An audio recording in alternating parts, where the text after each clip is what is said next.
ಆನೆಯ ಚಿತ್ರ ನೋಡಿ ಆನೆ ಬಂತೊಂದಾನೆ ಅಂತ ಪಾಠ ಕೇಳುವಂತಹ ದಿನಗಳು ಮುಗಿಯಿತು. ಇದೀಗ ಆನೆಗಳನ್ನ ಡೈರೆಕ್ಟ್ ಆಗಿ ನೋಡುವಂತಹ ಸಂದರ್ಭ. ತಾವು ಗಮನಿಸ್ತಾ ಇದ್ರಿ, ಗೇಟಿಗೆ ಬೀಗ ಹಾಕಲಾಗಿದೆ. ಕಾರಣ, ಈ ಪರಿಸರದಲ್ಲಿ ಕಾಡಾನೆಗಳ ಹಿಂಡು ಇದೆ ಎನ್ನುವಂತ ಶಂಕೆ.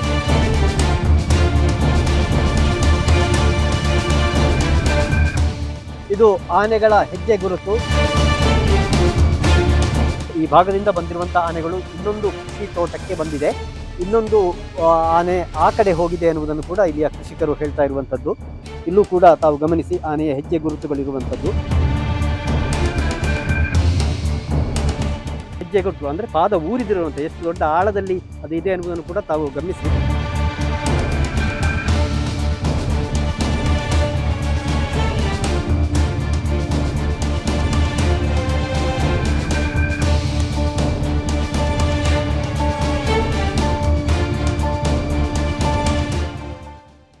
ಪ್ರಿಯ ವೀಕ್ಷಕರ ನಮಸ್ತೆ.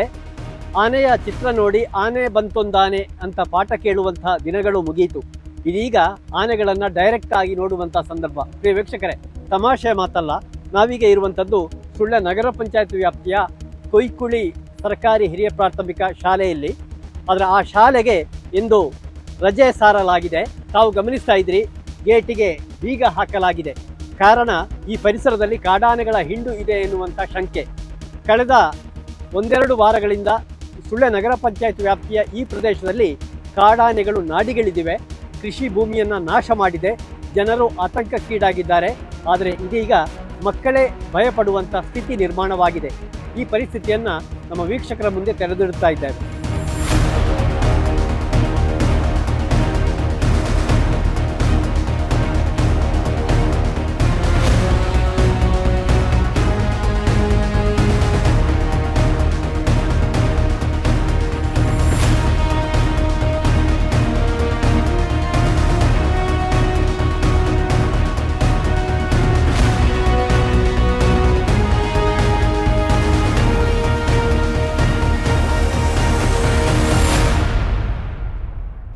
ಪ್ರಿಯ ವೀಕ್ಷಕರೇ, ನಾವೀಗ ಕೊಯ್ಕುಳಿ ಭಾಗದಲ್ಲಿದ್ದೇವೆ. ಇಲ್ಲಿ ಕೃಷಿಕರೊಬ್ಬರ ತೋಟದಲ್ಲಿದ್ದೇವೆ. ತಾವು ಗಮನಿಸ್ತಾ ಇದ್ರಿ, ಆನೆಗಳು ಬಂದಿರುವಂತಹ, ಅಂದ್ರೆ ಆನೆಗಳ ಹೆಜ್ಜೆ ಗುರುತುಗಳಿರುವಂಥದ್ದನ್ನು ನಾನಿಲ್ಲಿ ನಿಮಗೆ ತೋರಿಸ್ತಾ ಇದ್ದೀನಿ. ಇದು ಆನೆಗಳ ಹೆಜ್ಜೆ ಗುರುತು. ಅಂದ್ರೆ ನಿನ್ನೆ ಈ ಭಾಗದಿಂದ ಆನೆ ಪಾಸ್ ಆಗಿರುವಂಥದ್ದು. ಆ ಕಡೆ ಈ ಬದಿಯಿಂದ ಬಂದು ಆ ಕಡೆಗೆ ಹೋಗಿರುವುದಾಗಿ ಇಲ್ಲಿಯ ಕೃಷಿಕರು ಹೇಳ್ತಾ ಇದ್ದಾರೆ. ಅತ್ಯಂತ ಆತಂಕದಿಂದ ಅವರು ಈ ಪರಿಸ್ಥಿತಿಯನ್ನ ನೋಡ್ತಾ ಇದ್ದಾರೆ. ಈ ಭಾಗದಿಂದ ಕೊಯ್ಕುಳಿ ಶಾಲೆಗೆ ಬರುವ ಮಕ್ಕಳ ಸಂಖ್ಯೆ ಕೂಡ ಇದೆ. ಮಕ್ಕಳು ಕೂಡ ಶಾಲೆಗೆ ಬರ್ತಾ ಇದ್ದಾರೆ. ಹಾಗಾಗಿ ಸಹಜವಾಗಿ ಒಂದು ಮುಂಜಾಗ್ರತೆ ಕ್ರಮವಾಗಿ ಇಲ್ಲಿ ಶಾಲೆಗೆ ರಜೆಯನ್ನ ಸರಲಾಗಿರುವಂಥದ್ದು ತಾವು ಗಮನಿಸ್ತಾ ಇದ್ದೀರಿ. ಇಲ್ಲೆಲ್ಲ ಈ ಆನೆಗಳ ಬಹುಶಃ ಒಂದಕ್ಕಿಂತ ಹೆಚ್ಚು, 3 ಇದೆ ಅಂತ ಹೇಳ್ತಾರೆ, 6 ಇದೆ ಅಂತ ಹೇಳ್ತಾರೆ. ಹಾಗಾಗಿ ಈ ಒಂದು ಆನೆಗಳು ಹೋಗಿರುವಂಥ ಹೆಜ್ಜೆ ಗುರುತುಗಳಿದು. ಈ ಭಾಗದಿಂದ ಹೋಗಿ ಈ ಒಂದು ಕೊಯ್ಕುಳಿ ಶಾಲೆ ಆ ಕಡೆ ಬಗ್ಗೆ ಇನ್ನಷ್ಟು ಕೃಷಿಕರ ತೋಟದ ಮೂಲಕ ಇದು ಹಾದು ಹೋಗಿದೆ ಎನ್ನುವುದನ್ನ ಇಲ್ಲಿಯ ಕೃಷಿಕರು ಹೇಳ್ತಾ ಇದ್ದಾರೆ. ತಾವು ಗಮನಿಸ್ತಾ ಇದ್ರೆ ಅಲ್ಲಿ ಈ ತೋಟದಲ್ಲಿ ಕೂಡ ಬಾಳೆಯನ್ನ ನಾಶ ಮಾಡಿರುವಂತದ್ದು. ಈ ತೋಟದ ಕೃಷಿ ಹಾನಿಯ ಬಗ್ಗೆ ಮಾತಾಡ್ತಾ ಇದೆ. ಇದೀಗ ಈ ಒಂದು ಕೃಷಿ ಜಾಗದ ಯಜಮಾನರು ನಮ್ಮ ಜೊತೆಗಿದ್ದಾರೆ, ವಾಸುದೇವ ಗೌಡ್ರು. ಯಾವಾಗ ಇಲ್ಲಿ ಆನೆ ಬಂತು? ನಿನ್ನೆ ಸಾಧಾರಣ 12 ಗಂಟೆಗೆ ಬಂದಿದೆ. 12 ಗಂಟೆ ಅಂದ್ರೆ ರಾತ್ರಿ 11:30 12 ಗಂಟೆ ಬಂದಿದೆ. ಫಾರೆಸ್ಟ್ನವರು ಬಂದಿದ್ದಾರೆ. ಏನೆಲ್ಲ ಹಾನಿ ಮಾಡಿದೆ? ಅಲ್ಲಿ ಒಂದು 3-4 ತೆಂಗಿನ ಮರ ಚೀರಿ, ಒಂದು 4 ವರ್ಷದ್ದು, ಮತ್ತೆ ಒಂದು 2 ಕಮ್ಮನ್ನು ನೂಕಿ ಹಾಕಿ. ಮತ್ತೆ ಎಷ್ಟು ಆನೆ ಇತ್ತು? ನೀವು ನೋಡಿದ್ರಾ ಹೋಗುವಾಗ? ನಾವು ನೋಡ್ಲಿಲ್ಲ. ಒಂದು ಕಿರಿಗುಟ್ಟಿದನ್ನು ನೋಡಿದ್ವಿ ಕಿವಿಯಲ್ಲಿ, ಮತ್ತೆ ಕಣ್ಣಲ್ಲಿ ನೋಡ್ಲಿಲ್ಲ. ಮುಜ. ಸರಿ. ಪ್ರಿಯ ವೀಕ್ಷಕರ, ಈ ಭಾಗದ ಅನೇಕ ಮನೆಗಳಿಗೆ, ಅವರ ಕೃಷಿ ಭೂಮಿಗಳಿಗೆ ಕಳೆದ ಅನೇಕ ದಿನಗಳಿಂದ ಇಲ್ಲಿ ಕಾಡಾನೆಗಳು ದಾಳಿ ನಡೆಸ್ತಾ ಇದೆ. ಈ ಭಾಗದ ಇನ್ನೋರ್ವ ನಿವಾಸಿ ನಮ್ಮೊಂದಿಗಿದ್ದಾರೆ. ನಿಮ್ಮ ಹೆಸರು? ಪರಮೇಶ್ವರ್ ಅಂತ ಹೇಳಿ. ನಿಮ್ಮ ಮನೆಯಲ್ಲಿ ಆಯ್ತು? ನಮ್ಮದು ಇವರ ಮನೆಯಿಂದ ಆಚೆ ಕೂಡ ಆಯ್ತು. ಅಲ್ಲಿಗೂ ಆನೆ ಬಂದಿತ್ತು? ನಮ್ಮ ಮನೆಗೆ ಒಂದು 2-3 ದಿನದಿಂದ ನಮ್ಮ ಅಲ್ಲೇ ಊರಲ್ಲಿ ನಿರಂತರವಾಗಿ ಕೃಷಿ ಎಲ್ಲ ನಾಶ ಮಾಡ್ತಾ ಬರ್ತಾ ಇತ್ತು. ನಿನ್ನೆ ಇಲ್ಲಿ ಪಾಸ್ ಆಗಿದೆ ಅಂತ ನೋಡಿದ್ರೆ ನೀವು? ಇದು ನಾವು ಇಲ್ಲೇ ನೋಡಿದ್ದಿಲ್ಲಿ, ಇದೇ ಜಾಗದಲ್ಲಿ 3 ಆನೆನ ನೋಡಿದ್ವಿ. ಇಲ್ಲಿ ಸುಮಾರು ಒಂದು 50 ಮೀಟರ್ ಹತ್ರದಲ್ಲೇ ಇತ್ತು ಆನೆ. ಮತ್ತೆ ಇಲ್ಲಿಂದ ಓಡಿಸಿ ಅಲ್ಲಿ ಇವರು ಜನಾರ್ದನ ಗೌಡ್ರು ಅಲ್ಲಿ ಆಗಿ ಹತ್ತಿ ಅದು ಕೆಳಗಡೆ ಹೋಯ್ತು. ಮತ್ತೆ ಇಲ್ಲಿ ನಾವು ಶಾಲೆ ಹತ್ರ ಎಲ್ಲ ಹುಡುಕಿ ಸುಮಾರು ಒಂದು 3 ಗಂಟೆ ಬೆಳಿಗ್ಗೆ 3 ಗಂಟೆ ರಾತ್ರಿಯವರೆಗೂ ನಾವು ಇಲ್ಲಿ ಕಾರ್ಯಾಚರಣೆ ಇವರ ಹತ್ರ ಡಿಪಾರ್ಟ್ಮೆಂಟ್ನವ್ರ ಹತ್ರ ನಾನು ಅವ್ರ ಜೊತೆ ಇದ್ದು ಮಾಡಿದ್ದೇನೆ. ಅವ್ರು ಬಂದಿದ್ರಾ ರಿಪೆಂಟ್ ಎಲ್ಲ ಒಂದು 6 ಜನ ಇದ್ರು ಅವರು, ನಾನು ಒಬ್ಬ ಇದ್ದೆ. ಮತ್ತೆ ಇವತ್ತು ಬರ್ತೇನೆ ಅಂತಲೇ ಹೇಳಿದ್ದಾರೆ. ಈಗ ಅದು ಕೆಳಗಡೆ ಹೋಗಿದೆ ಅಂತೆ, ಅಲ್ಲಿ ಕಮಿಲಾ ಸುರೇಶ್ ಭಟ್ರ ಹತ್ರ ಅಲ್ಲಿ ಒಂದು 3 ಆನೆ ಇದೆ ಅಂತ ಹೇಳಿ. ಅದು 2 ಆನೆಗಳು ಡಿವೈಡ್ ಆಗಿದ್ದಾವೆ, ಟೋಟಲ್ 6 ಆನೆಗಳು ಇದ್ದಾವೆ. ಈಗ ಆಚೆ ಸೈಡ್ ಅಲ್ಲಿ ಒಂದು ಸೆಟ್ ಇದೆ, ಈ ಕಡೆ ಒಂದು ತಂಡ ಇದೆ ಅದರದ್ದು. ಇದರಲ್ಲಿ ಒಂದು ದೊಡ್ಡದು, 2 ದೊಡ್ಡದು ಇದೆ, ಒಂದು ಸಣ್ಣ ಮರಿ ಇದೆ. ಮರಿ ಕೂಡ ಇದೆ. ಮರಿ ಕೂಡ ಇದೆ. ಇಲ್ಲೇ ನೋಡಿರೋದು ನಾವು. ಶಾಲಾ ಮಕ್ಕಳು ಇಲ್ಲೂ ಕೂಡ ದಾಟ್ತಾ ಇದ್ದಾರಲ್ವಾ? ಇದೇ ಮಾರ್ಗದಲ್ಲಿ ಶಾಲೆ ಮಕ್ಕಳು ಆ ಕಡೆಯಿಂದ ಬರ್ತಾರೆ, ನೀರುಬೆದರೆ ಸೈಡ್ ಇಂದ, ತಮಿಳ್ನಾಡಕದಿಂದ ಎಲ್ಲ ಈ ಕಡೆ ಬರ್ತಾ ಇದ್ದಾರೆ. ಮತ್ತೆ ಆ ಕಡೆ ಕಿದ್ಕಾನದಿಂದ ಆಚೆ ಸೈಡ್ ಇದ್ದಾರೆ. ಆನೆಗಳು ಇದೇ ದಾರಿಯಲ್ಲಿ ಓಡಾಡ್ತಾ ಇದ್ದಾವೆ. ಈಗ 2-3 ಇವತ್ತು ರಜೆ ಕೊಟ್ಟಿದ್ದಾರೆ ಪಾಪ ಶಾಲೆಗೆ, ಮಕ್ಕಳ ಒಂದು ಇದಕ್ಕೆ. ಈ ಭಾಗಕ್ಕೆ ಬರ್ತಾ ಇರುವಂತದ್ದು ಇದೇ ಫಸ್ಟ್ ಇತಿಹಾಸದಲ್ಲಿ? ಇದೆ, ನಮ್ಮ ಈ ನೀರುಬೆದರೆ ಏರಿಯಾಕ್ಕೇನೆ ಇದು ಫಸ್ಟ್ ಟೈಮ್ ಬರ್ತಾ ಇದೆ. ಸುಮಾರು 15 ದಿನದಿಂದ ಇಲ್ಲೇ ಬೀಡು ಬಿಟ್ಟಿದೆ. 6 ಆನೆಗಳು ಇಲ್ಲಿ ಬಂದು ಬೀಡು ಬಿಟ್ಟು ಎಲ್ಲರ ಕೃಷಿಯನ್ನು ನಾಶ ಮಾಡಿದೆ. ಈಗ ಇನ್ನು ಇಲ್ಲೇ ಇದೆ. ಇದನ್ನು ಓಡಿಸುವಂತ ಒಂದು ಕಾರ್ಯಕ್ರಮ ಡಿಪಾರ್ಟ್ಮೆಂಟ್ನವರು ಆದಷ್ಟು ಬೇಗ ಮಾಡಿದ್ರೆ ಮಕ್ಕಳನ್ನು ಸ್ಕೂಲಿಗೆ ಕಳಿಸುವಂತ ಒಂದು ಇದನ್ನು ಮಾಡ್ಬೋದು. ಇಲ್ಲಾಂದ್ರೆ ನಮಗೂ ಭಯ ಆಗುತ್ತೆ ಮಕ್ಕಳನ್ನು ಶಾಲೆಗೆ ಕಳಿಸೋದಕ್ಕೆ. ವೀಕ್ಷಕರೇ, ತಾವು ಕೂಡ ನೋಡ್ತಾ ಇದ್ದೀರಿ ಆನೆಗಳು ಬಂದಿರುವಂತಹ ದಾರಿಯನ್ನು. ಅಲ್ಲೆಲ್ಲ ಹೆಜ್ಜೆ ಗುರುತುಗಳಿವೆ. ಒಂದಕ್ಕಿಂತ ಹೆಚ್ಚು ಆನೆಗಳು ಸಂಚರಿಸಿದಂತಹ ಕುರುಹುಗಳು ಕಾಣ್ತಾ ಇದೆ. ಈಗಾಗಲೇ ಅವರು ಹೇಳ್ತಾ ಇದ್ರು ಆನೆ ಮರಿ ಕೂಡ ಅದರ ಜೊತೆಗಿದೆ ಅಂತ. ಮರಿ ಇದ್ದಂತಹ ಸಂದರ್ಭದಲ್ಲಿ ಆನೆಗಳು ಕೂಡ ಹೆಚ್ಚು ಅಪಾಯಕಾರಿ ಎನ್ನುವುದನ್ನು ಕೂಡ ನಾವೆಲ್ಲ ಕೇಳಿ ತಿಳ್ಕೊಂಡಿದ್ದೇವೆ. ಈ ಭಾಗದಿಂದ ಬಂದಿರುವಂತಹ ಆನೆಗಳು ಇನ್ನೊಂದು ಕೃಷಿ ತೋಟಕ್ಕೆ ಬಂದಿದೆ, ಇನ್ನೊಂದು ಆನೆ ಆ ಕಡೆ ಹೋಗಿದೆ ಎನ್ನುವುದನ್ನು ಕೂಡ ಇಲ್ಲಿಯ ಕೃಷಿಕರು ಹೇಳ್ತಾ ಇರುವಂಥದ್ದು. ಇಲ್ಲಿಗೆ ಇದು ಜನಾರ್ದನ ಗೌಡ ಇವರ ಜಾಗ. ಬಹುಶಃ ತಾವು ಗಮನಿಸ್ತಾ ಇದ್ದೀರಿ, ಈ ಅವರ ಬೇಲಿಯ ಮುಖಾಂತರ ಅಲ್ಲೂ ಕೂಡ ಹೆಜ್ಜೆ ಗುರುತನ್ನ ತಾವು ಗಮನಿಸ್ತಾ ಇದ್ದೀರಿ. ಇಲ್ಲಿಯ ಮುಖಾಂತರ ಅಲ್ಲಿ ಏನು ತೋಟವನ್ನ ಪ್ರವೇಶ ಮಾಡಿದೆ. ಹಾಗೆ ಬಂದಂತಹ ಏನು ಕಾಡಾನೆಗಳ ಹಿಂಡು ಆ ಮೂಲಕ ಇಲ್ಲಿ ತಾವು ಗಮನಿಸ್ತಾ ಇದ್ದೀರಿ ಈ ತೋಟವನ್ನ ಪ್ರವೇಶ ಮಾಡಿದೆ. ಈಗಾಗಲೇ ಹೇಳಿದ ಹಾಗೆ ಜನಾರ್ದನ ಗೌಡ ಅವರ ತೋಟವನ್ನ ಪ್ರವೇಶ ಮಾಡಿ ಅಲ್ಲೂ ಕೂಡ ಹಾನಿ ಮಾಡಿರುವಂಥದ್ದು. ಅವರ ಪುತ್ರ ನಮ್ಮ ಜೊತೆಗಿದ್ದಾರೆ. ಇದೆಷ್ಟೊತ್ತಿಗೆ ಸಾಧಾರಣ? ಇದು ಸಾಧಾರಣ ಒಂದು 12ವರೆಗೆ ಹೀಗೆ ಇದೆ. ನೀರಬೆದರೆಯಲ್ಲಿ ವಾಸುದೇವ ಗೌಡ್ರ ಅದರಲ್ಲಿ ಬಂದಂಥದ್ದು. ಮತ್ತೆ ಒಂದು 2 ಟೀಮ್ ಆಗಿ, ಒಂದು ಟೀಮ್ ಈಚೆ ಬಂದಿದೆ, ಒಂದು ಇದರಲ್ಲಿ ಈ ತೋಟದಲ್ಲಿ ಬಾಳೆ ಎಲ್ಲ ಒಡ್ಡಿ ಮಾಡಿಕೊಂಡು, ಬಾಳೆ ತುಂಬಾ ನಾಶ ಆಗಿದೆ, ತುಂಬಾ ಸುಮಾರು ಬಾಳೆಗಳನ್ನು ನಾಶ ಮಾಡಿಕೊಂಡು ಈ ಮೂಲಕವಾಗಿ ಈ ಕಮಿಲಾ ಸೈಡ್ ಹೋಗಿದೆ, ಸೇರ್ಕದಿ ಕಮಿಲಾ ಸೈಡ್ ಬೆಳಗ್ಗೆ ಮುಂಜಾವಿನಲ್ಲಿ. ವೀಕ್ಷಕರೇ, ಆನೆ ನಡೆದದೇ ದಾರಿ ಎನ್ನುವಂತಹ ಮಾತಿದೆ. ಬಹುಶಃ ಅದೇ ರೀತಿಯಲ್ಲಿ ಈಗ ತಾವು ಗಮನಿಸಿದ್ರಿ ಈ ತೋಟದ ಮೂಲಕ ಆನೆ ಈ ಕಡೆ ಹೋಗಿರುವಂತದ್ದು. ಇಲ್ಲೂ ಕೂಡ ತಾವು ಗಮನಿಸಿ ಆನೆಯ ಹೆಜ್ಜೆ ಗುರುತುಗಳಿರುವಂತದ್ದು. ಇಲ್ಲಿ ಒಂದು ತೋಡಿದೆ, ತೋಡಿನ ಪಕ್ಕದ ಮೂಲಕ ಆ ಕಡೆ ಹೋಗಿ ಆ ಬಳಿಕ ಕಮಿಲ ಭಾಗಕ್ಕೆ ಹೋಗಿದೆ ಎನ್ನುವುದನ್ನ ಈ ಭಾಗದ ನಿವಾಸಿಗಳು ಹೇಳ್ತಾ ಇರುವಂತದ್ದು. ವೀಕ್ಷಕರೇ, ಈ ಭಾಗದ ಅಂದ್ರೆ ಈ ಪರಿಸರದ ಇನ್ನೋರ್ವ ಕೃಷಿಕರು ನಮ್ಮ ಜೊತೆಗಿದ್ದಾರೆ. ಸರ್, ತಮ್ಮ ಹೆಸರು? ನಂದು ರವಿಕುಮಾರ್ ಅಂತ ಹೆಸರು. ಉಬ್ಬಾಡ್ಕಮಿತ್ತೂರು ಗ್ರಾಮ ಬರ್ತದೆ. ನಮಗೆ ಸಾಧಾರಣ ಒಂದು 3 ವರ್ಷದಿಂದ ನಿರಂತರ ಇದೇ ಸಮಸ್ಯೆಯಿಂದ ಬಳಲ್ತಾ ಇದ್ದವರು. ನನ್ನ ಅಜ್ಜನ ಮನೆ ಇಲ್ಲಿ ನೀರಬೆದರೆ, ಹಾಗೆ ಅಲ್ಲಿಗೆ ಬಂದವ ಇಲ್ಲಿ ಹತ್ತಿರ ಬಂದಿದೆ ಅಂತ ಸುದ್ದಿ ಗೊತ್ತಾಯ್ತು, ಶಾಲೆ ಹತ್ತಿರ ಬಂದಿದೆ ಅಂತ. ಹಾಗೆ ಜಸ್ಟ್ ಹೋಗುವ ದಾರಿಯಲ್ಲಿ ಈಚೆ ಬಂದದ್ದು. ಹಳೆ ಪರಿಚಯ ಆನೆಗಳದ್ದು ಒಂದು 3 ವರ್ಷದಿಂದ ಸರಿಯಾಗಿ ಅನುಭವ ಆಗಿದೆ. ಓಡಾಡ್ಲಿಕ್ಕೆ ಕಷ್ಟ. ಬೆಳಿಗ್ಗೆ ಒಂದು 7:30 ನಂತರವೇ ಹೊರಗೆ ಬರ್ಬೇಕಷ್ಟೇ ರೋಡಲ್ಲಿ. ಸಂಜೆ ಒಂದು 6:30 ಗಂಟೆ, ಈಗ 3-3:30 ಗಂಟೆಗೂ ನಮಗೊಮ್ಮೆ ದಾರಿಯಲ್ಲಿ ಸಿಕ್ಕಿದ್ದುಂಟು. ಹಾಗಾಗಿ ನಮ್ಮ ಈ ಭಾಗ ಅಂದ್ರೆ ಟೋಟಲ್ ದಕ್ಷಿಣ ಕನ್ನಡ ಭಾಗದಲ್ಲಿ ಈಗ ಆಚೀಚೆ ಓಡಾಡೋದು ಕಷ್ಟ, ಶಾಲೆ ಮಕ್ಕಳು ಶಾಲೆಗೆ ಹೋಗುದು ಕಷ್ಟ. ಇಂಥ ಪರಿಸ್ಥಿತಿ. ಕೃಷಿಯದ್ದು ಮತ್ತೆ ಹೇಗೂ ಹೇಳಿ ಸುಖ ಇಲ್ಲ. ಬಾಳೆ ತೋಟದಲ್ಲಿ ಇಡುದಿಲ್ಲ, ಬಾಳೆ ತಿಂದು ಖಾಲಿ ಆದ ಮೇಲೆ ಅಡಿಕೆ ಮರ ತಿನ್ಲಿಕ್ಕೆ ಸ್ಟಾರ್ಟ್ ಮಾಡ್ತದೆ. ಓಡುವವರಿಗೂ ಆಚೀಚೆ ಓಡಾಡುವವರಿಗೂ ಕಷ್ಟ. ಟೋಟಲ್ ಸಮಸ್ಯೆಯಲ್ಲಿದ್ದೇವೆ ಈಗ ದಕ್ಷಿಣ ಕನ್ನಡದ ಅಥವಾ ಸುಳ್ಯ, ಈಚೆ ಉಬ್ಬಾಡ್ಕಮಿತ್ತೂರು. ತಕ್ಷಣದ ಬೇಡಿಕೆ ಏನು ಅಧಿಕಾರಿಗಳಲ್ಲಿ, ಅಧಿಕಾರಿಗಳಲ್ಲಿ ಅಂದ್ರೆ ಅವರ ಮಿತಿಯಲ್ಲಿ ನಮಗೊಂದು ಆನೆಗಳು ಸಮಸ್ಯೆ ಇಲ್ಲದಾಗೆ ಕಾಡಿನೊಳಗೆ ಆದಷ್ಟು ಇರುವ ಹಾಗೆ ಒಂದು ಕಾಡಿನೊಳಗೆ ಹಣ್ಣು ಹಂಪಲು ಗಿಡ, ಈ ಅಕೇಶಿಯಾ ಅಥವಾ ಗಾಳಿ ಗಿಡ ಆಗಲಿ, ಸಾಗುವಾನಿ ಗಿಡ ಆಗಲಿ, ಬೆತ್ತದ ಗಿಡ ನಡುವ ಬದಲು ಈ ಪ್ರಾಣಿಗಳಿಗೆ ಆಹಾರ ಆಗುವಂಥದ್ದು ಯಾವ್ದಾದ್ರು ಹಣ್ಣು ಹಂಪಲುಗಳದ್ದು ಆ ಥರದ್ದು ನಮ್ಮ ಇಲ್ಲಿಯ ಲೋಕಲ್ ಯಾವ್ದಾದ್ರು ವೆರೈಟಿಗಳು ಇಲ್ಲಿ ಆಗುವಂಥದ್ದನ್ನು ಸ್ವಲ್ಪ ಬೆಳೆಸಿ ಅವರಿಗೆ ಒಂದು ಕಾಡಿನಲ್ಲಿ ಆಹಾರ ಕೊಟ್ಟು ಆದಷ್ಟು ಕೃಷಿ ದಾಳಿ ಮಾಡದಾಗೆ, ನಮಗೆ ಜನರಿಗೆ ಓಡಾಟ ಆಗದಾಗೆ, ನಾವು ನೆಮ್ಮದಿಯಲ್ಲಿ ಊರಲ್ಲಿ ಇದ್ದುಕೊಂಡು ಪ್ರಾಣಿಗಳ ನೆಮ್ಮದಿಯಲ್ಲಿ ಕಾಡಲ್ಲಿದ್ದುಕೊಂಡು ಒಂದು ಸುಖ ಜೀವನ ನಡೆಸುವ ಒಂದು ಬೇಡಿಕೆ. ಆದಷ್ಟು ಸಮಸ್ಯೆ ಆಗದಾಗೆ, ಜನಜೀವನ ಅಸ್ತವ್ಯಸ್ತ ಆಗದಾಗೆ, ಪ್ರಾಣಿಗಳು ಅಸ್ತವ್ಯಸ್ತ ಆಗಿ ಊರೊಳಗೆ ಬರದಾಗೆ ತಕ್ಷಣಕ್ಕೆ ಆನೆಯನ್ನು ಓಡಿಸುವ ವ್ಯವಸ್ಥೆ ಆದ್ರೂ ಆಗಬೇಕು.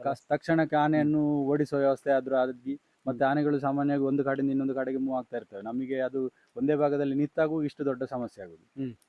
ಅದು ಈಗ ಅದರಷ್ಟಕ್ಕೆ ಸುಮಾರು ಅದು 10 ದಿನಗಳಿಂದ ಇದೇ ಪರಿಸರದಲ್ಲಿದೆ. 10 ದಿನಗಳಿಂದ ಇದೇ ಪರಿಸರದಲ್ಲಿದೆ, ಓಡಾಡ್ತಾ ಇದೆ. ಆತ್ಮೀಯ ವೀಕ್ಷಕರೇ, ತಾವು ನೋಡ್ತಾ ಇದ್ದೀರಿ ಆನೆ ಸಂಚರಿಸಿದಂಥ ಪ್ರದೇಶದಲ್ಲಿ ನಾವಿದ್ದೇವೆ. ಇಲ್ಲಿಯೇ ಪಕ್ಕದಲ್ಲಿ ಶಾಲೆ ಇದೆ, ಕೊಯ್ಕುಳಿ. ಈ ಶಾಲೆಗೆ ಇಂದು ರಜೆಯನ್ನ ಸಾರಲಾಗಿದೆ. ಶಾಲೆಯ ಶಾಲಾಭಿವೃದ್ಧಿ ಸಮಿತಿ ಅಧ್ಯಕ್ಷರಾಗಿರುವಂಥ ರಾಮಕೃಷ್ಣ ಭಟ್ ಅವರು ನಮ್ಮ ಜೊತೆಗಿದ್ದಾರೆ. ಸರ್ ನಮಸ್ತೆ. ನಮಸ್ತೆ. ರಜೆ ಕೊಡುವಂಥ ಸನ್ನಿವೇಶ ಬಂದಿದೆ. ಹೌದು, ನಾವೆಲ್ಲ ಪೋಷಕರು ಭೀತರಾಗಿದ್ದೇವೆ. ಮಕ್ಕಳನ್ನು ಶಾಲೆಗೆ ಕಳಿಸಲು ಹಿಂದೆ ಮುಂದೆ ನೋಡುವಂಥ ಪರಿಸ್ಥಿತಿ ಉಂಟಾಗಿದೆ. ಇತ್ತೀಚಿನ ಸುಮಾರು ವರ್ಷಗಳಲ್ಲಿ ಇಂಥ ಪರಿಸ್ಥಿತಿ ಎಂದೂ ಆಗಿರಲಿಲ್ಲ. ಇವತ್ತು ಅಂಥ ಪರಿಸ್ಥಿತಿ ಉಂಟಾಗಿದೆ. ನಾವೆಲ್ಲರ ಪೋಷಕರು ಶಾಲಾ ಮುಖ್ಯೋಪಾಧ್ಯಾಯರಿಗೆ ಫೋನ್ ಹಾಯಿಸಿ ನಮ್ಮ ಮಕ್ಕಳನ್ನು ಹೇಗೆ ಕಳಿಸುವುದೆಂದು ಚರ್ಚಿಸಿದಾಗ ರಜೆ ಕೊಡದೆ ಬೇರೆ ನಿರ್ವಾಹ ಇರಲಿಲ್ಲ. ಹಾಗಾಗಿ ಇಂದು ಶಾಲೆಗೆ ರಜೆಯನ್ನು ಘೋಷಿಸಲಾಗಿದೆ.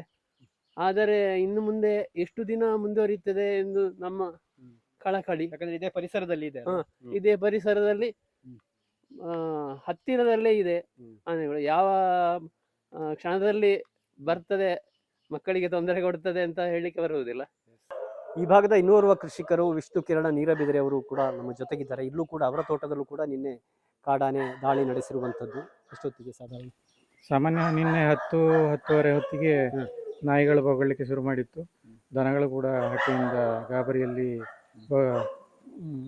ಕೂಗಲಿಕ್ಕೆ ಶುರು ಮಾಡಿದಾಗ ಮೊನ್ನೆ ಕಳೆದ ಭಾನುವಾರ ಬಂದಿತ್ತು.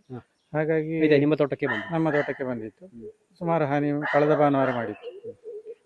ನಿನ್ನೆ ವಿಶೇಷವಾದ ಹಾನಿ ನಮಗೆ ಮಾಡಲಿಲ್ಲ. ಆದರೆ ನಮ್ಮ ಇದೇ ತೋಟದಲ್ಲಿ ಒಂದಷ್ಟು ಬಾಳೆಗಳನ್ನೆಲ್ಲ ಹುಡಿ ಮಾಡಿಕೊಂಡು ಕೆಳಗೆ ಚಿಕ್ಕಪ್ಪನವರ ಭಕ್ತವತ್ಸಲ ಅವರ ತೋಟ ಅಲ್ಲಿ ಸುಮಾರು ಹಾನಿ ಮಾಡಿದೆ.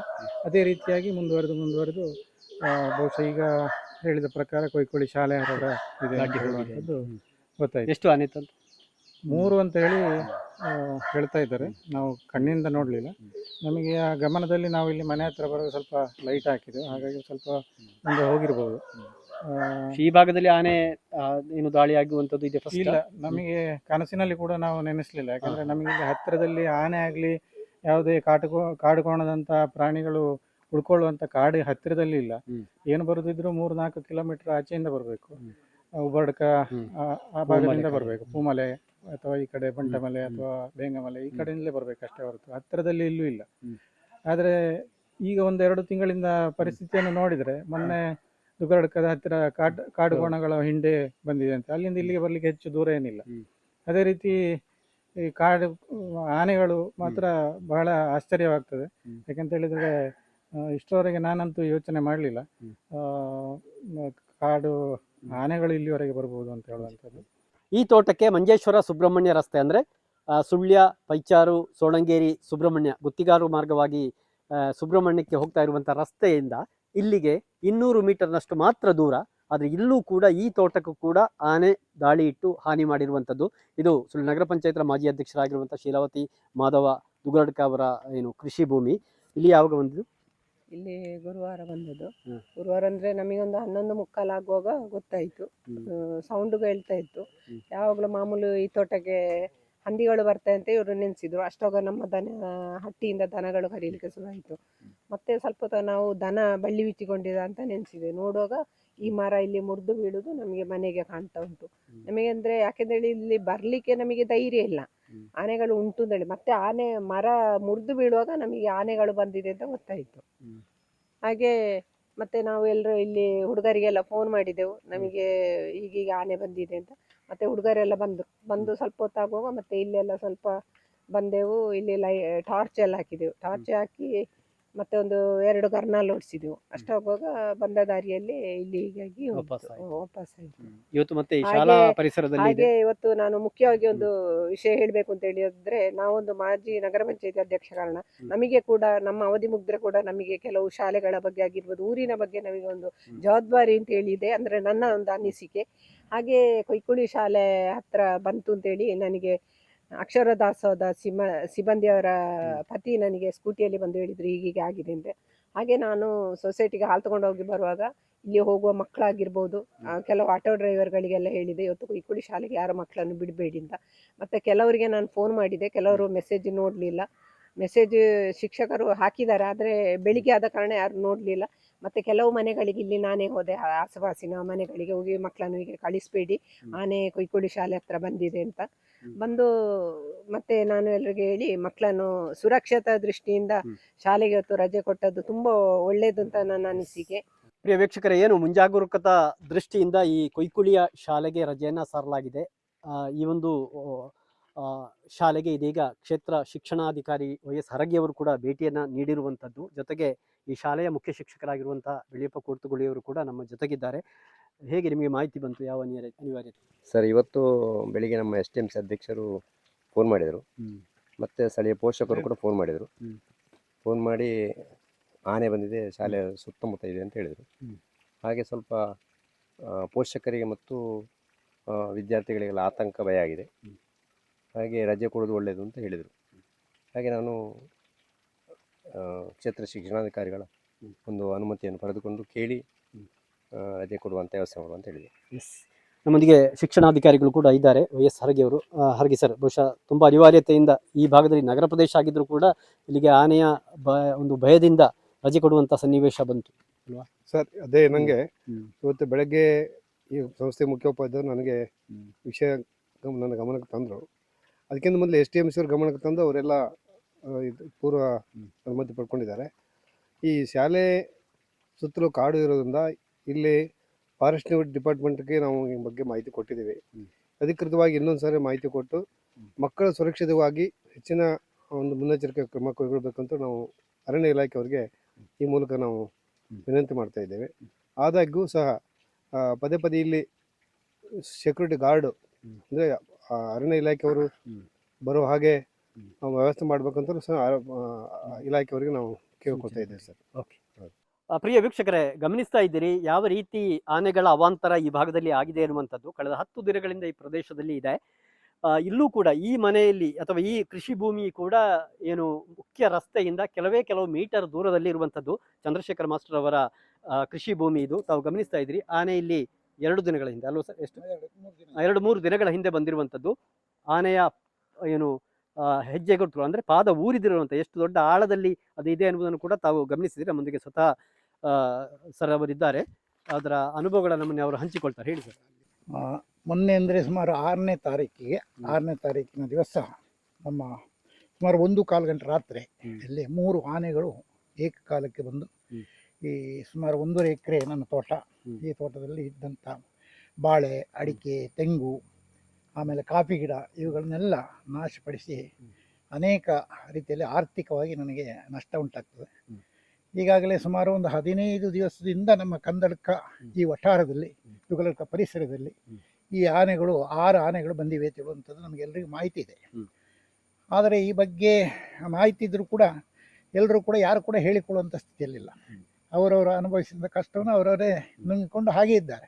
ಅದಕ್ಕೆ ನಿನ್ನೆ ದಿವಸ ನಾವು ನಮ್ಮ ಪಾರೆಸಂಬಯ್ಯನವರ ನೇತೃತ್ವದಲ್ಲಿ ಇದಕ್ಕೆ ಏನಾದರೂ ಪರಿಹಾರ ಹುಡುಕಬೇಕು ಅಂತ ಹೇಳುವಂಥ ದೃಷ್ಟಿಯಲ್ಲಿ ಸುಮಾರು 80 ಜನರು ಸೇರಿಕೊಂಡು ಒಂದು ಮೀಟಿಂಗ್ ಮಾಡಿದ್ದೇವೆ. ಮುಂದಿನ ಒಂದು ಮಾರ್ಗೋಪಾಯಗಳನ್ನು ಹುಡುಕೋಣ ಅಂತೇಳಿ. ಇಲ್ಲಿ ಈಗ ನನಗೆ ಆದಂಥ ನಷ್ಟ ನನಗೊಬ್ಬನಿಗಲ್ಲ, ನನ್ನ ತೋಟ ಸಂಪೂರ್ಣ ಹೋಗಿದೆ. ಆದರೆ ಇಲ್ಲಿ ವಾಸಿಸ್ತಕ್ಕಂಥ ರೈತಾಪಿ ವರ್ಗದವರು ಕೇವಲ 1 ಎಕರೆಯಿಂದ ಅರ್ಧ ಎಕರೆ, 1 ಎಕರೆ, 1.5 ಎಕರೆ, 2 ಎಕರೆ ಒಳಗಿನವರು, ಬಡ ಕುಟುಂಬದಿಂದ ಅವರಿಗೆ ಮುಖ್ಯವಾಗಿ ಈ ಕೃಷಿಯಲ್ಲಿ ಏನು ಬಂತು ಅದೇ ಅವರ ಜೀವನೋಪಾಯಕ್ಕೆ ದಾರಿ ಆಗ್ತದೆ. ಆದರೆ ಈ ರೀತಿ ಇಂಥ ಒಂದು ಸಂದರ್ಭದಲ್ಲಿ ಈಗ ಬಂದು 15 ದಿನಗಳಾದರೂ ಕೂಡ ಈ ಬಗ್ಗೆ ಸರ್ಕಾರದ ವತಿಯಿಂದಾಗಲಿ ಅಥವಾ ಫಾರೆಸ್ಟ್ ಇಲಾಖೆಯವರಾಗಲಿ ಯಾವ ಒಂದು ಇದರ ಮುಂದಿನ ಆಗು ಹೋಗುಗಳ ಬಗ್ಗೆ ಚಿಂತನೆ ಮಾಡಿಲ್ಲ. ಈಗ ಆದಂಥ ನಷ್ಟಕ್ಕೆ ಪರಿಹಾರ ಕೊಡುವಂತಕ್ಕಂಥದ್ದು ಅದು ಪ್ರತ್ಯೇಕವಾದಂಥ ವಿಷಯ. ಅದರಲ್ಲಿ ನಮಗೆ ಸಿಗ್ತದೆ ಹೇಳುವಂಥದ್ದು ಇದು ಅಷ್ಟಕ್ಕಿಲ್ಲ. ಅಟ್ಲೀಸ್ಟ್ ಕೊನೆ ಪಕ್ಷ ಈ ತೋಟವನ್ನು ಒಂದು ಇಂಥ ಸಂದರ್ಭದಲ್ಲಿ ಸುದ್ದಿಯವರು ಇದನ್ನು ಮರುದಿವಸ ತಮ್ಮ ಪತ್ರಿಕೆಯಲ್ಲಿ ಪ್ರಕಟಪಡಿಸಿದ್ದಾರೆ. ಆದರೆ ಇದುವರೆಗೂ ಕಂದಾಯ ಇಲಾಖೆಯವರಾಗಲಿ ಅರಣ್ಯ ಇಲಾಖೆಯವರಾಗಲಿ ನನ್ನ ತೋಟದ ಒಳಗಡೆ ಬಂದು ಇದನ್ನು ವೀಕ್ಷಣೆ ಮಾಡಿಲ್ಲ ಅಂತ ಹೇಳುವಂಥದ್ದು ನನಗೆ ಬಹಳ ಕೊರಗುಂಟಾಗ್ತದೆ. ನಗರ ಪ್ರದೇಶಕ್ಕೆ ಆನೆ ಬಂದಿರುವಂಥದ್ದು ಅಂದರೆ ಮುಖ್ಯ ರಸ್ತೆಯ ಪಕ್ಕದಲ್ಲಿಯೇ ನಗರ ಪಂಚಾಯತ್ನ ಏರಿಯಾಕ್ಕೆ ನಮ್ಮೊಂದಿಗೆ ನಗರ ಪಂಚಾಯತ್ನ ಮಾಜಿ ಸದಸ್ಯರಾಗಿರುವಂಥ ಇಬ್ರಾಹಿಂ ನೀರಬಿದ್ರೆ ಅವರಿದ್ದಾರೆ. ಅವರಿಗೂ ಕೂಡ ಒಂದಷ್ಟು ಸಮಸ್ಯೆಯನ್ನು ಹೇಳಲಿಕ್ಕಿದೆ. ಹೇಳಿ ಇಬ್ರಾಹಿಂ. ಸಮಸ್ಯೆ ಏನಂತ ಹೇಳಿದರೆ, ನಾವು ನಗರ ಪಂಚಾಯತಿಂದ ಹೇಳಲಿಕ್ಕೆ ನಮಗೆ ಒಂದು ಥರ ಮುಜುಗರ ಆಗ್ತದೆ. ಯಾಕೆಂತ ಹೇಳಿದರೆ ನಗರ ಪಂಚಾಯತ್ ನಮ್ಮ 2 ರಸ್ತೆಗಳಲ್ಲಿ ನಡೀಲಿಕ್ಕೂ ಕೂಡ ಮಕ್ಕಳಿಗೆ ನಡೀಲಿಕ್ಕೂ ಕೂಡ ಆಗೋದಿಲ್ಲ. ಕಾರಣ ಏನಂತ ಹೇಳಿದರೆ ಪೊದೆಗಳು ತುಂಬಿ ಕ್ಲೀನ್ ಮಾಡೋದು ಸಾಧಾರಣ ಒಂದು ವರ್ಷ ಆಯಿತು ಅಂತ ಕಾಣ್ತದೆ. ಮಕ್ಕಳು ನಡೀಲಿಕ್ಕೆ ಆಗೋದು. ಈ ಆನೆ ಹಾವಳಿಯ ಉಪದ್ರ ಈ ಸಮಯದಲ್ಲಿ ಇದನ್ನಾದರೂ ನಮ್ಮ ಅಧಿಕಾರಿ ವರ್ಗದವರು ಬಂದು ಅದನ್ನು ನೋಡಿ ಅದಕ್ಕೊಂದು ಪರಿಶ್ರಮಿಸೋದು ಒಳ್ಳೆಯದು ಅಂತ ಕಾಣ್ತದೆ. ಕಾರಣ ಒಂದು ಸ್ಟ್ರೀಟ್ ಲೈಟ್ ಕೂಡ ಇಲ್ಲ. ಒಂದು 6-7 ತಿಂಗಳಾಯಿತು. ನಾವು ಯಾರ ಹತ್ರ ಹೇಳೋದು ಏನು ಅಂತ ನಮಗೆ ಗೊತ್ತಾಗೋದಿಲ್ಲ.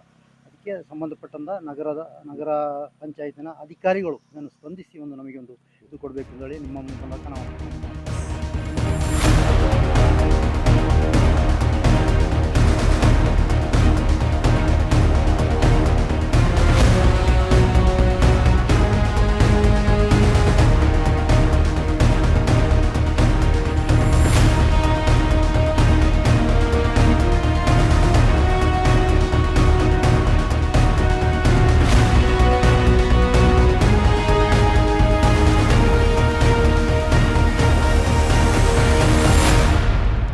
ಪ್ರಿಯ ವೀಕ್ಷಕರೇ, ನೋಡಿದ್ರಲ್ಲ ಕಾಡಾನೆಗಳು ನಾಡಿಗೆ ಬಂದು ಯಾವ ರೀತಿ ದಾಳಿ ಮಾಡಿವೆ ಮತ್ತು ಯಾವ ರೀತಿ ಇಲ್ಲಿಯ ಜನರಿಗೆ ಭಯ ಆಗಿದೆ.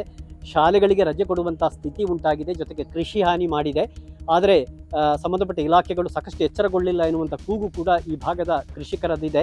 ನಾವು ಇಲ್ಲಿ ಪರಿಸರದಲ್ಲಿ ಇವತ್ತು ಭೇಟಿ ನೀಡ್ತಾ ಇದ್ದ ಸಂದರ್ಭದಲ್ಲಿ ಮತ್ತೊಮ್ಮೆ ಇಲ್ಲಿ ಎಲಿಫೆಂಟ್ ಟಾಸ್ಕ್ ಫೋರ್ಸ್ನವರು ಕೂಡ ಭೇಟಿಯನ್ನು ನೀಡ್ತಾ ಇರುವುದನ್ನು ಕೂಡ ನಾವು ಕಂಡೆವು.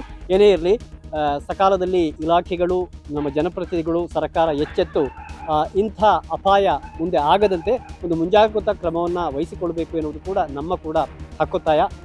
ಈ ಒಂದು ಆನೆಗಳು ನಾಶ ಮಾಡಿರುವಂಥ ಅಥವಾ ಹಾನಿ ಮಾಡಿರುವಂಥ ಈ ತೋಟಗಳಿಂದ ಕ್ಯಾಮರಾ ಪರ್ಸನ್ ರಕ್ಷಿತ್ ಕೊಕ್ಕುಜಡ್ಕ, ಸುದ್ದಿ ಬಳಗದ ರಮೇಶ್ ನೀರಬಿದ್ರೆ, ಭಾಗೀಶ್ ಕೆಟಿ ಜೊತೆ ನಾನು ದುರ್ಗಾ ಕುಮಾರ್ ನಾಯ್ಕರ, ಸುದ್ದಿ news.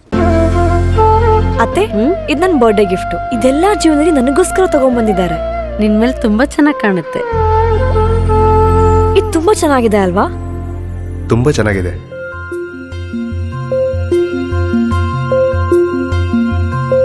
It will look really good on you. Amma? Huh? Mother is always son's first love.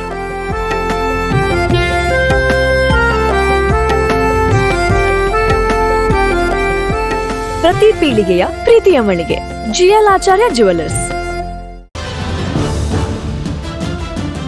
ನಮಸ್ತೆ ವೀಕ್ಷಕರೇ, ಸುದ್ದಿ ನ್ಯೂಸ್ ಬುಲೆಟಿನ್ಗೆ ಸ್ವಾಗತ. ನಾನು ರೇಖಾ ಸುಭಾಷ್. ನಾನು ದಯಾನಂದ ಕೊರತೋಡಿ. ನಾನು ಪ್ರಜ್ಞಾ ಸಾಲ್ಯನ್ ಕಿರ್ಪಳ. ನಾನು ಯಶ್ವಿತ್ ಕಾಳಮನೆ. ನಾನು ಜಯಶ್ರೀ ಕೊಯ್ಗೋಡಿ. ನಾನು ಶಿವಪ್ರಸಾದ್ ಆಲಿಟಿ. ನಾನು ಪೂಜಶ್ರೀ. ನಾನು ದುರ್ಗಾ ಕುಮಾರ್ ನಾಯರ್ಕೆರೆ.